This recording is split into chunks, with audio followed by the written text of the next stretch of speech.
Hello. कैसे हो दोस्तों? दोस्तों, क्लास लेने में मैं लेट हो गया, उसके लिए आपसे क्षमा चाहता हूँ। लेकिन दोस्तों, अब आप आपके लिए शानदार क्लास लेके आया हूँ।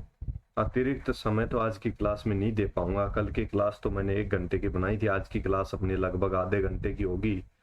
लेकिन दोस्तों, आपके लिए शानदार क्लास है। उससे पहले मैं आपके 2 डाउट क्लियर कर देता हूँ। एक तो, कल की क्लास पे एक स्टूडेंट ने क्वेश्चन किया था, जो कि मेरा फेवरेट स्टूडेंट भी है। उसने कहा है कि सर, आपने वेतन, दोस्तों वेतन का पे, वेतन और पे और सैलरी, आपने इन तीनों को एक बताया है। ऐसा कहा था उसने सर। कहा था कि आपने वेतन, पे और सैलरी तीनों को एक बताया है। तो दोस्तों, वेतन शब्द का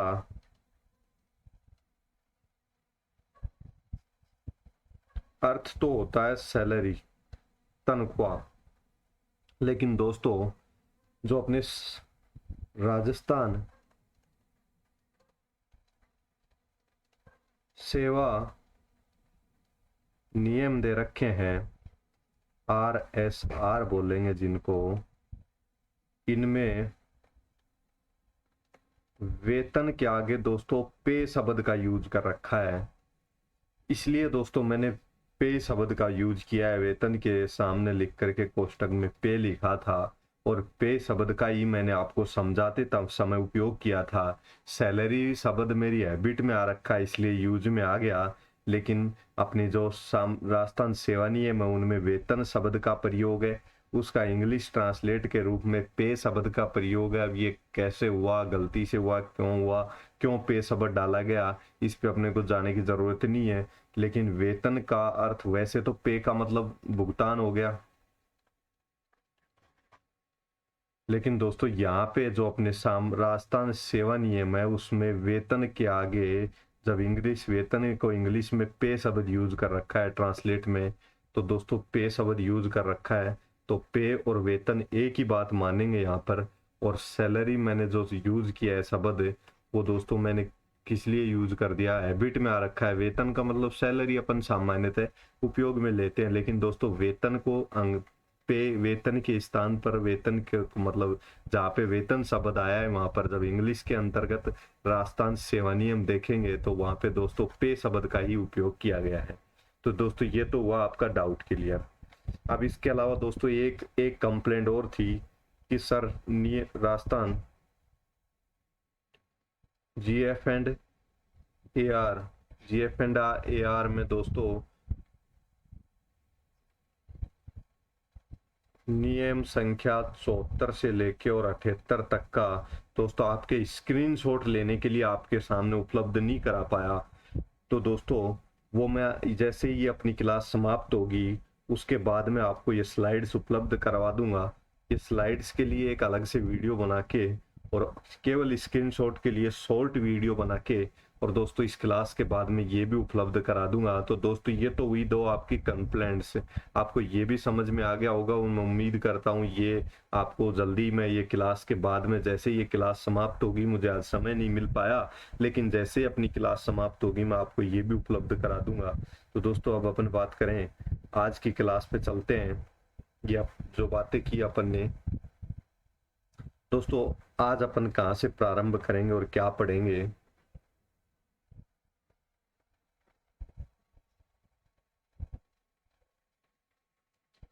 दोस्तों आज अपन पढ़ेंगे भाग सेकंड। दोस्तों राजस्थान सेवा नियम का भाग सेकंड करेंगे। और दोस्तों अध्याय पूछे, दोस्तों ये अध्याय कई बार एग्जाम में पूछ लेता है, तो अध्याय 3 है। अध्याय 3 है, और इस अध्याय 3 का हेडिंग क्या है? सेवा की सामान्य शर्तें।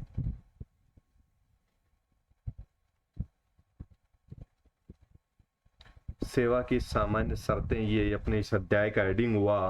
अब इसमें दोस्तों अपन नियम संख्या 8 देखते हैं।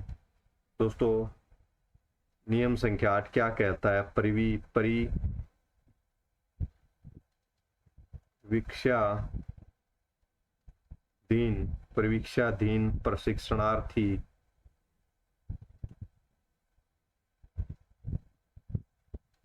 ये परीक्षाधीन प्रशिक्षणार्थी कौन होगा, उसके संबंध में अपना नियम है, नियम संख्या 8। तो दोस्तों दिनांक दोस्तों 20 जनवरी 2006 को क्या किया गया, अधिसूचना 6 को या उसके बाद सभी नियुक्त कर्मचारी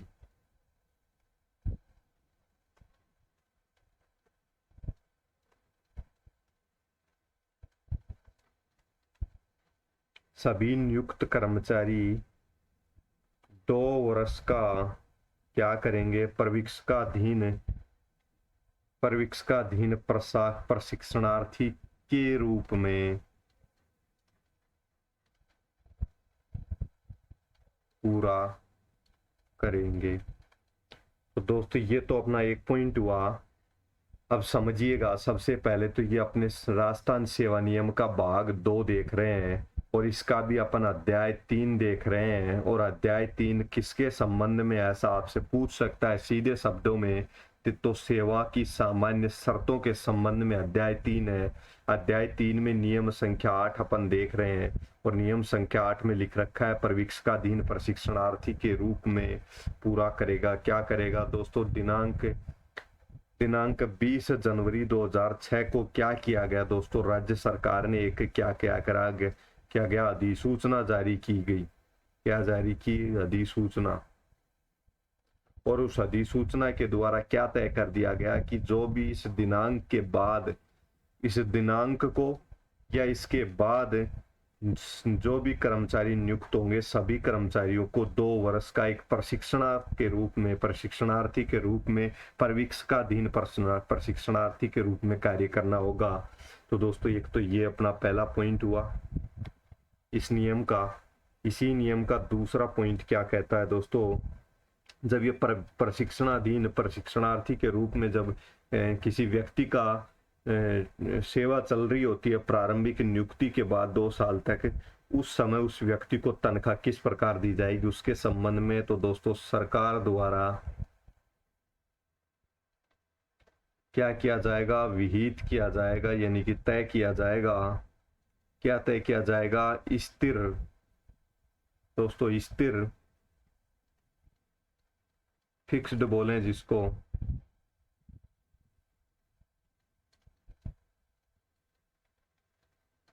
पारिश्रमिक फिक्स किया जाएगा का भुगतान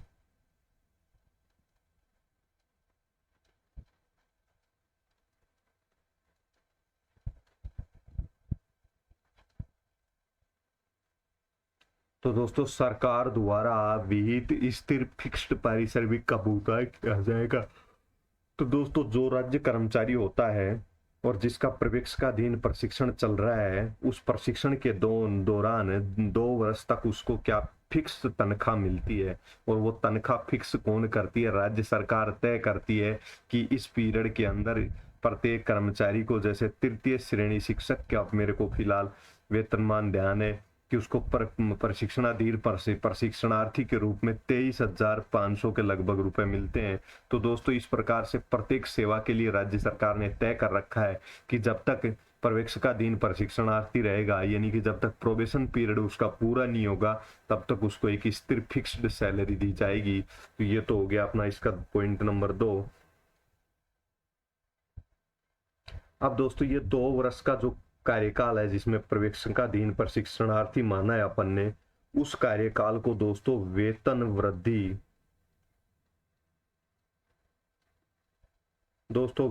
वृद्धि के उद्देश्य से गणना नहीं।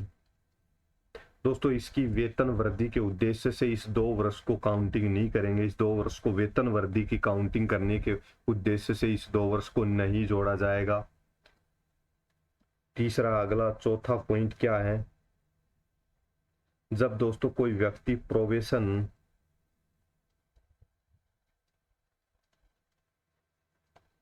प्रशिक्षण पूर्ण कर लेगा तो दोस्तों उसको क्या किया जाता है, पद के वेतनमान में न्यूनतम वेतन दिया जाएगा।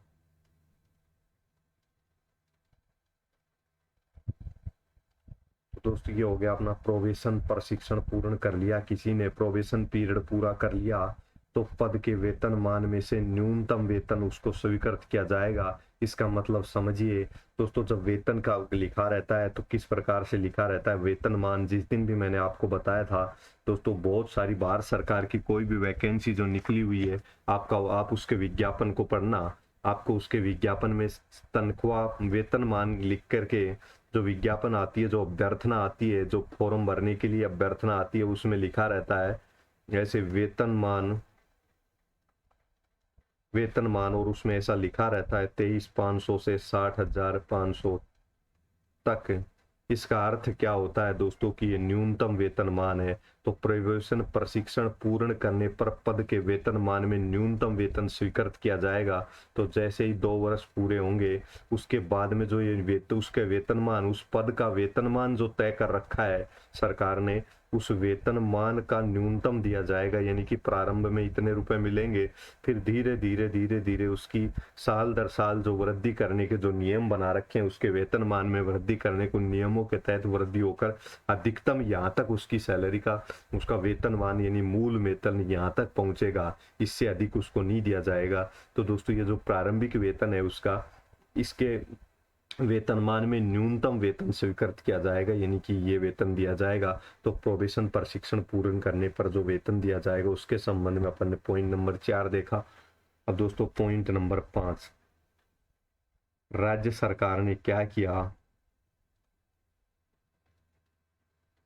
दोस्तों, 30/7/2014 को भी एक अधिसूचना जारी की और उस अधिसूचना जारी करके इन्होंने एक आदेश जारी कर दिया। क्या कर दिया कि चिकित्सा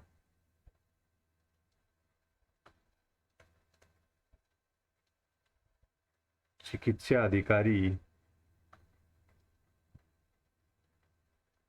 दोस्तों, जो एमबीबीएस होगा, चिकित्सा अधिकारी होगा, उसको दोस्तों 1 वर्ष का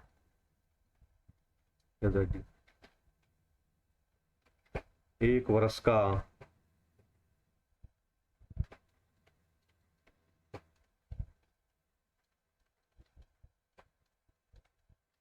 1 वर्ष का प्रोबेशन पूरा करना है चिकित्सा अधिकारी को। ऐसी अधिसूचना 30/7/2014 को सरकार ने जारी करके इस नियम में जोड़ दिया कि चिकित्सा अधिकारी यानी कि दोस्तों जो डॉक्टर एमबीबीएस डॉक्टर होगा उसको 1 वर्ष का ही प्रोबेशन पीरियड पूरा करना होगा। प्रशिक्षणाधीन प्रशिक्षणार्थी के रूप में केवल 1 वर्ष पूरा करना होगा, क्योंकि दोस्तों वो 1 वर्ष क्या करके आता है, इंटर्नशिप।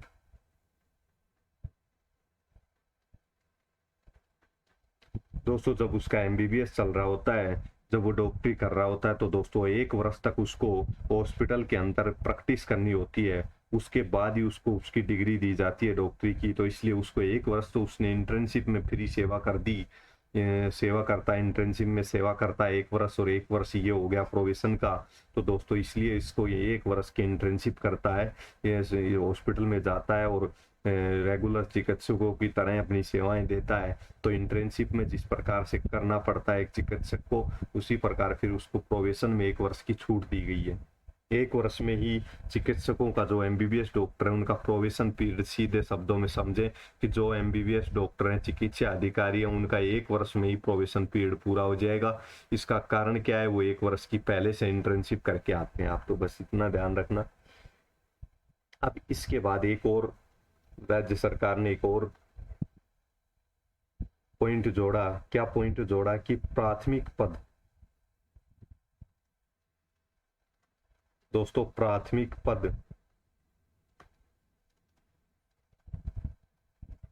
प्राथमिक पद के स्थान पर उच्चतर पद पर किसी व्यक्ति को नियुक्त किया जाता है, तो दोस्तों उसको क्या किया जाता है, सीधी भर्ती से नियुक्त किया जाता है। तो शैक्षिक योग्यता यानी कि दोस्तों एकेडमिक, ये तो हो गया एकेडमिक, प्लस वर्तिक है हरियत,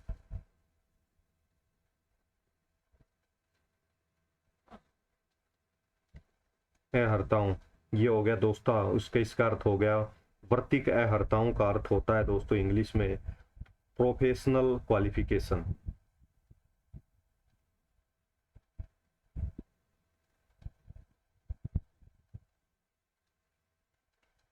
तो दोस्तों जब कोई व्यक्ति होता है प्लस इसके साथ में तीसरा होता है स्पेसिफिक एक्सपीरियंस। दोस्तों सीधे शब्दों में आपको कहूं, एक आदेश जारी करके राज्य सरकार ने क्या तय किया कि प्राथमिक पदों के स्थान पर उच्चतर पदों पर, दोस्तों आपने देखा होगा कई बार बहुत सारी भर्तियां निकलती हैं, उनमें एक्सपीरियंस मांगा जाता है और ज्यादातर एक्सपीरियंस की डिमांड उच्च पदों के लिए की जाती है, उच्च पदों के लिए की जाती है। तो उच्चतर पदों पर, प्राथमिक पद के स्थान पर उच्चतर पदों पर जहाँ पे शैक्षिक योग्यता, एकेडमिक योग्यता मांगी जाती है, शैक्षिक योग्यता अपनी 12th तक की एजुकेशन और ग्रेजुएशन, अपन पोस्ट ग्रेजुएशन ये जो करते हैं ये शैक्षणिक योग्यता हो गई। प्रोफेशनल क्वालिफिकेशन, इसके लिए किसी को डॉक्टरी की आवश्यकता है या किसी को चार्टर्ड अकाउंटेंट होना आवश्यक है या किसी के पास MBA मैनेजमेंट का कोर्स किया हुआ होना आवश्यक है, तो प्रोफेशनल क्वालिफिकेशन हो गई। और इसके साथ में उसका उस फील्ड में एक्सपीरियंस की लिमिट लगाई जाती है कि उसको 5 वर्ष का एक्सपीरियंस होना चाहिए। योग्यता में अगर सीधी भर्ती के समय योग्यता में अगर एक्सपीरियंस की शर्त को जोड़ा जाता है तो दोस्तों उस व्यक्ति को भी 1 वर्ष में ही उसका क्या हो जाएगा, प्रोबेशन पीरियड पूरा हो जाएगा, प्रशिक्षणाधीन प्रशिक्षण अवधि 1 वर्ष में ही पूरी हो जाएगी डॉक्टरों की तरह इसकी भी। दोस्तों सीधे शब्दों में याद रखना, उस स्तर पद पर किसी व्यक्ति को जहाँ पे एक्सपीरियंस भी मांगा गया हो, योग्यता के अंदर एक्सपीरियंस भी मांगा गया हो, स्पेसिफिक फील्ड में एक्सपीरियंस मांगा गया हो, ऐसी स्थिति में उच्चतर पद होना चाहिए जहाँ पे एक्सपीरियंस मांगा गया हो स्पेसिफिक। तो ऐसी स्थिति में 1 वर्ष में ही उसका प्रोबेशन पीरियड पूरा हो जाएगा। तो ये भी एक अधिसूचना जारी करके राज्य सरकार ने जोड़ दिया।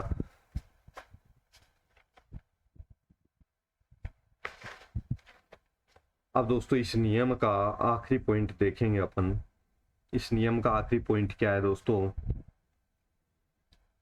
यदि कोई कर्मचारी 190 दिन, यदि दोस्तों किसी कर्मचारी की नियुक्ति हुई अभी 2 साल हुए हैं, यानी कि वो प्रशिक्षणाधीन प्रशिक्षण अवधि के दौरान ही चल रहा है और 190 दिन से अधिक क्या करता है,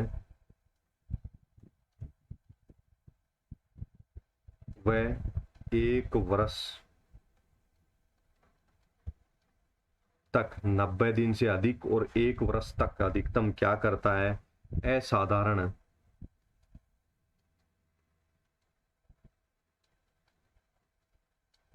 असाधारण अवकाश ले लेता है। दोस्तों 190 दिन से अधिक, 190 दिन से अधिक और 1 वर्ष तक कोई व्यक्ति, 190 दिन से अधिक और 1 वर्ष तक कोई व्यक्ति असाधारण क्या कर लेता है, अवकाश ले लेता है।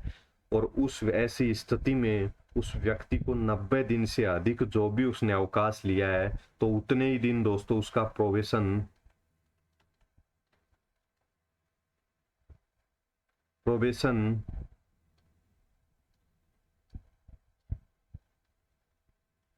प्रोबेशन प्रशिक्षण अवधि बढ़ा दी जाएगी दोस्तों, उतनी प्लस कर दी जाएगी उसकी प्रोबेशन। यानी कि दोस्तों जिस व्यक्ति ने 190 दिन से अधिक तक असाधारण अवकाश ले लिया, असाधारण छुट्टी ले ली, असाधारण अवकाश में क्या क्या शामिल होते हैं दोस्तों, अपने ये जो मेडिकल से संबंधित अवकाश होते हैं, अन्य अवकाश जो भी है, असाधारण अवकाश यानी कि जो 15 दिन का अवकाश मिलता है और 15 दिन का जो अर्ध वेतन मिलता है, इस 30 दिन को छोड़ करके अन्य अवकाश सभी असाधारण अवकाश हैं। तो ऐसा जिसने असाधारण अवकाश किसी व्यक्ति ने, जिसका अभी प्रोबेशन पीरियड चल रहा है, यानी कि उसको नौकरी लगे सरकारी 2 साल नहीं हुए हैं अभी, उस व्यक्ति ने अगर 1 साल में 190 दिन से अधिक छुट्टी ले ली, 1 वर्ष तक 190 दिन से लेकर 101 वर्ष के बीच में अगर उसने छुट्टी ले ली, तो ऐसे व्यक्ति को 90 दिन से अधिक जितनी भी उसने छुट्टी ली है ना, उतने ही दिन उसका प्रोबेशन अतिरिक्त दिनों तक करना होगा। यानी कि उसको अतिरिक्त दिनों तक करना होगा। 90 दिन से अधिक अगर वो छुट्टी लेता है तो उतने ही दिन उसको आगे और प्रशिक्षण पूरा करना होगा। उसका प्रोविशन पीरियड उतना ही आगे लेट समाप्त होगा। तो ये अपना नियम संख्या 8 अपन ने पूरा किया। अब दोस्तों नियम संख्या, फिर स्लाइड में अगला नियम देखते हैं।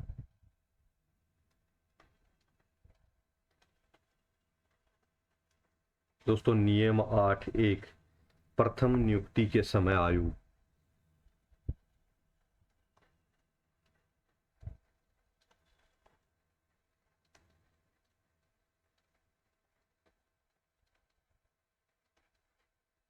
ये दोस्तों नियम संख्या 8.1 क्या कहता है? ये कहता है प्रथम नियुक्ति के समय व्यक्ति की आयु, जब सरकारी नौकरी लगने के लिए व्यक्ति की आयु कितनी होनी चाहिए? तो दोस्तों जब तक दोस्तों उस पद के लिए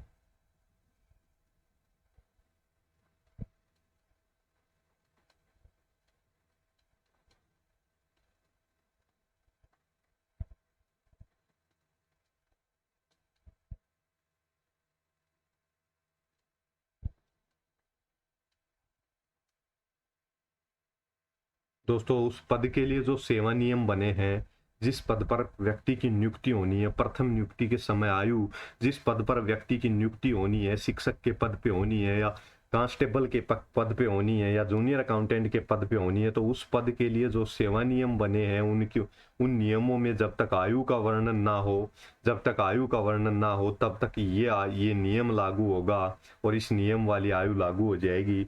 तो दोस्तों सरकारी सेवा में नियुक्त होने के लिए न्यूनतम दोस्तों 16 वर्ष होना आवश्यक है। अधिकतम 40 वर्ष है दोस्तों, लेकिन इस तो दोस्तों अधिकतम में छूट दे रखी है 5 वर्ष एससी और एसटी के कैंडिडेट को 5 वर्ष की छूट दे रखी है, और 5 वर्ष की छूट महिलाओं को। और अगर कोई एससी और एसटी की महिला है तो दोस्तों उसको 5 वर्ष की छूट ये मिलेगी, 5 वर्ष की छूट ये मिलेगी, 10 वर्ष की छूट हो गई। सामान्य के लिए 40 वर्ष है तो 40 और 10 50 वर्ष तक आवेदन कर सकती है सरकारी नौकरी के लिए। तो ये अधिकतम सीमा में छूट दे रखी है। न्यूनतम सीमा 14 वर्ष 16 वर्ष है राजकीय सेवा में जाने के लिए। नियम संख्या 8.1 के अनुसार जूनियर अकाउंटेंट के विज्ञापन में देखना दोस्तों 21 वर्ष दे रखी है। न्यूनतम आयु सीमा कितनी दे रखी है? 21 वर्ष दे रखी है। और 21 वर्ष देने का कारण क्या है कि जो जूनियर अकाउंटेंट यानी लेखाकार से संबंधित सेवा नियम है, उन सेवा नियमों में इसकी आयु तय कर रखी है, इसलिए 21 वर्ष दे रखी है। अन्यथा जिन सेवाओं के लिए आयु तय नहीं कर रखी उन पे ये नियम लागू हो जाएगा सीधा सीधा। 5 वर्ष की ये छूट है। महिला अगर किसी एससी एसटी की महिला है तो उसको टोटल 5 वर्ष की उसकी एससी एसटी की होने की वजह से और 5 वर्ष महिला होने की वजह से 10 वर्ष छूट हो जाएगी, तो 50 वर्ष तक वो आवेदन कर सकती है। सामान्य पुरुष सामान्यतः 16 से 40 तक आवेदन कर सकता है। ये 5 वर्ष की रिजर्व कैटेगरी के लिए छूट है, इसमें ओबीसी भी आ गया। तो दोस्तों ये तो हो गया आवेदन की आयु सीमा कब तक, मतलब प्रथम नियुक्ति के समय व्यक्ति की न्यूनतम आयु कितनी होनी चाहिए और अधिकतम कितनी हो सकती है, यह तो अपन ने आयु की बात की। अब दोस्तों आयु का निर्धारण इसी नियम में आगे दे रखा है।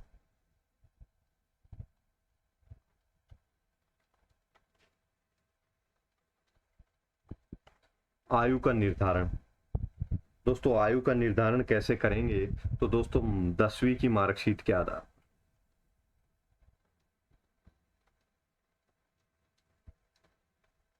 आपने देखा होगा कि डेट ऑफ बर्थ के लिए 10वीं का प्रमाण पत्र काम में लिया जाता है, तो आयु का निर्धारण 10वीं के प्रमाण पत्र के आधार पर किया जाएगा। और यदि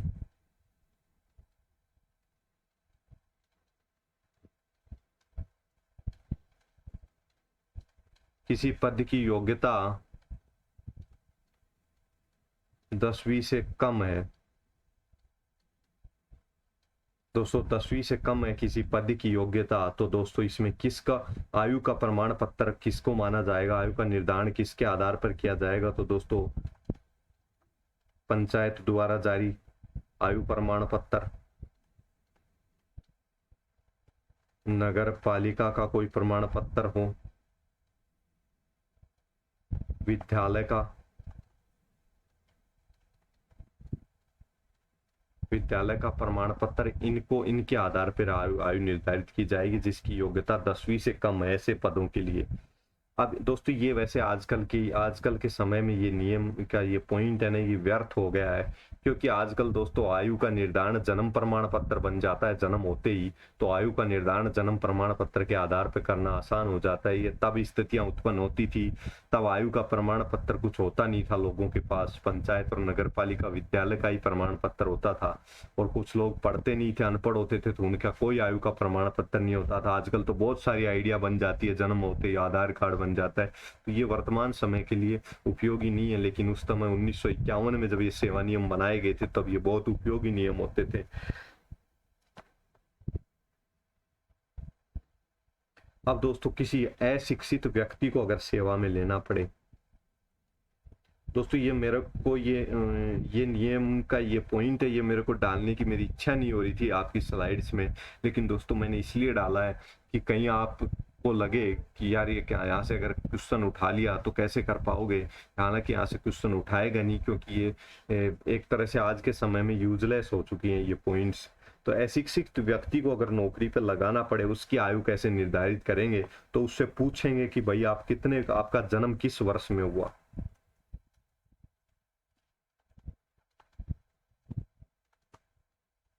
तो दोस्तों ये पहले होती थी ये चीज, आजकल पूछने की जरूरत कैसे है ही नहीं। अशिक्षित व्यक्ति है तो भी उसके पास आधार कार्ड होता है, उसके पास वोटर आईडी होती है, जन्म प्रमाण पत्र और उसकी आयु निर्धारण करने के उसके पास बहुत सारे कागजात है आजकल।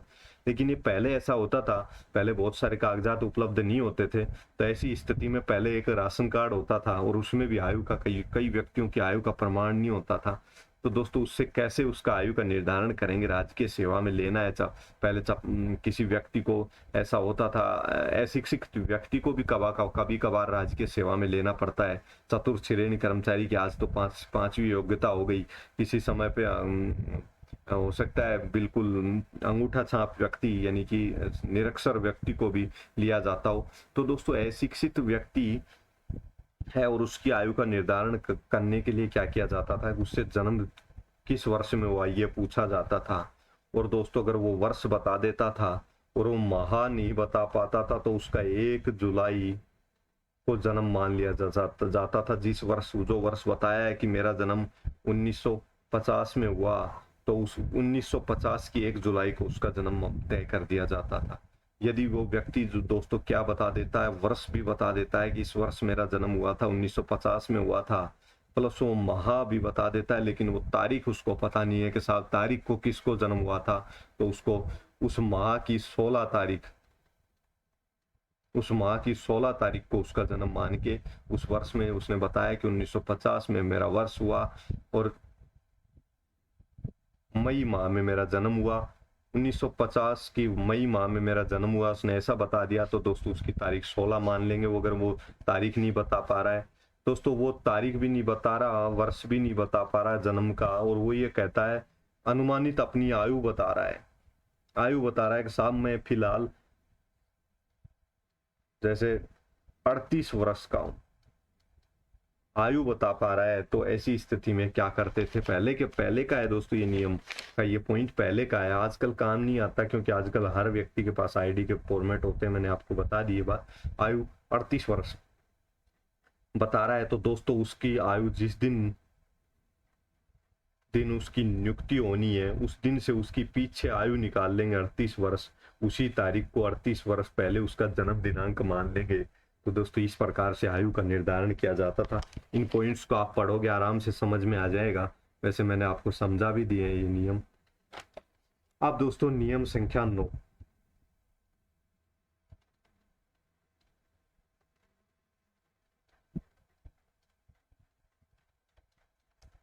दोस्तों नई नियुक्ति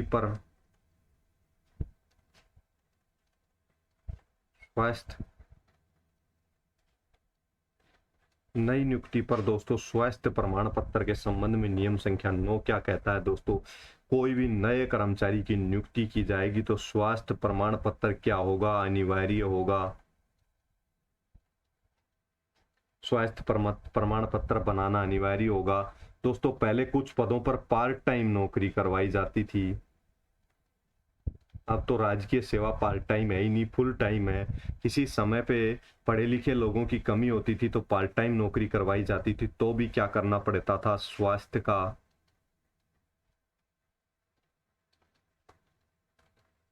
प्रमाण पत्र उपलब्ध कराना पड़ेगा। दोस्तों कोई भी नई नियुक्ति की जाएगी तो स्वास्थ्य प्रमाण पत्र उसके लिए अनिवार्य है। पार्ट टाइम नियुक्ति की जाएगी उसके लिए भी स्वास्थ्य प्रमाण पत्र क्या है, अनिवार्य है, अनिवार्य है। और दोस्तों इसका एक पॉइंट और है, वेतन का जब उसका व्यक्ति का वेतन बिल बन के कोषागार में पारित होने के लिए जाएगा तो वेतन बिल पर स्वास्थ्य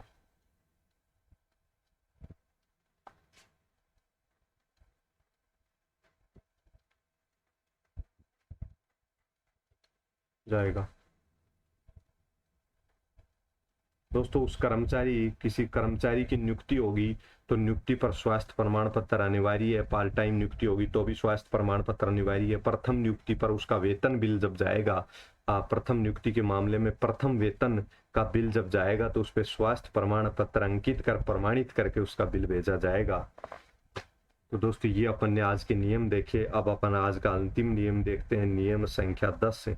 दोस्तों नियम संख्या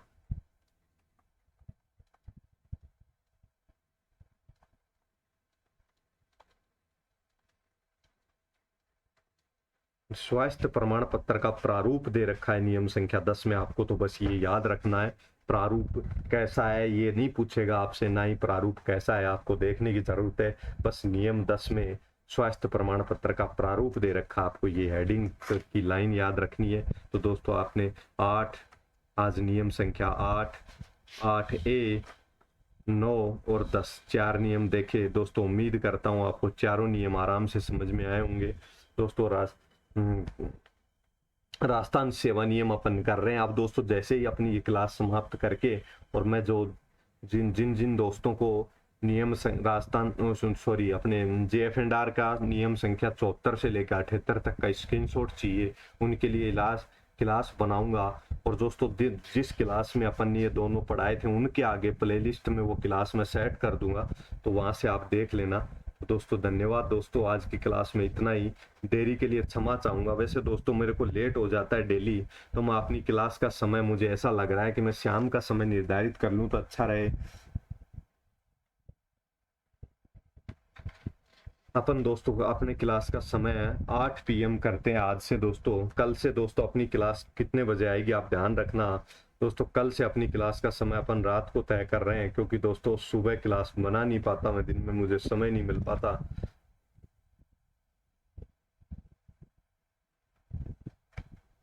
कल से दोस्तों अपनी क्लास 8 PM, दोस्तों सुबह की जगह शाम का समय तय कर रहा हूं मैं। 8 PM को अपनी क्लास आएगी कल से, ताकि आपको इंतजार नहीं करना पड़े। और दोस्तों वैसे इंतजार मत किया करो, रात को एक बार खोल के देखा करो अपनी क्लास आ गई या नहीं आई है। पूरे दिन अपनी पढ़ाई किया करो, रात को खोल के देख लिया करो। कल से अपनी 8 PM पे क्लास आएगी। और दोस्तों एक चीज और रह रही है, कल जो अपन ने क्लास ली थी ना, उसका भी आपके लिए स्क्रीनशॉट के लिए फेयर स्लाइड उपलब्ध नहीं करा पाया। दोस्तों मैं अभी इसी क्लास के अंदर आपको फेयर स्लाइड दे रहा हूँ। पहले तो आप इस जो आज वाली अपनी क्लास है, इस क्लास की एक एक फेयर स्लाइड को आप ले लें, स्क्रीनशॉट ले लें। दोस्तों आज की क्लास की फेयर स्लाइड्स के स्क्रीनशॉट ले लें। Page number 1, page number 2, page number 3, page number 4, page number 5, page number 6, page number 7, page number 8 और पेज नंबर 9। दोस्तों ये पेज नंबर 9 तक के आज की क्लास के इन पेज के स्क्रीनशॉट ले लें आप। नहीं लिया, ले पाए तो दोबारा से ले लें। 1, 2, 3, 4, 5, 6, 7, 8 और ये 9। दोस्तों ये तो हो गया आज की क्लास के। कल की इस क्लास के दोस्तों मैं आपको स्क्रीनशॉट उपलब्ध कराना भूल गया, लेकिन अभी मैं आपको कल की क्लास के स्क्रीनशॉट अभी उपलब्ध करा रहा हूँ।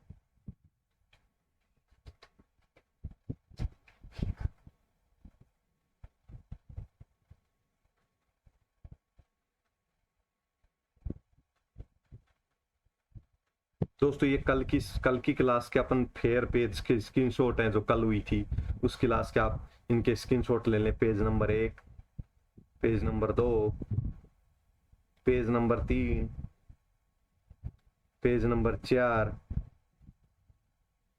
Page number 5,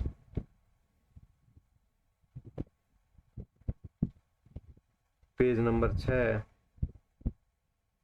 page number 7, page number 8, page number 9, page number 10, page number 11। धन्यवाद दोस्तों, ये कल की क्लास के स्क्रीनशॉट हैं, वो अभी अपन ने जो पहले की वो आज की क्लास के। धन्यवाद दोस्तों, अब अपन मिलते हैं कल नेक्स्ट क्लास में। और बीच में दोस्तों मैं अभी आपके लिए 5 मिनट के अंदर दोस्तों इसी क्लास में अगर आपको उपलब्ध करा दूं तो कैसा रहेगा, पीछे की अपनी जो 2 क्लासों के स्क्रीनशॉट जो बता रहे हैं जे भंडार के लिए, नहीं दोस्तों अलग से बना देता हूं। धन्यवाद दोस्तों, फिर और स्टूडेंट्स को दिक्कत आएगी, मैसेज आएंगे। धन्यवाद दोस्तों, आज की क्लास यहीं तक। धन्यवाद।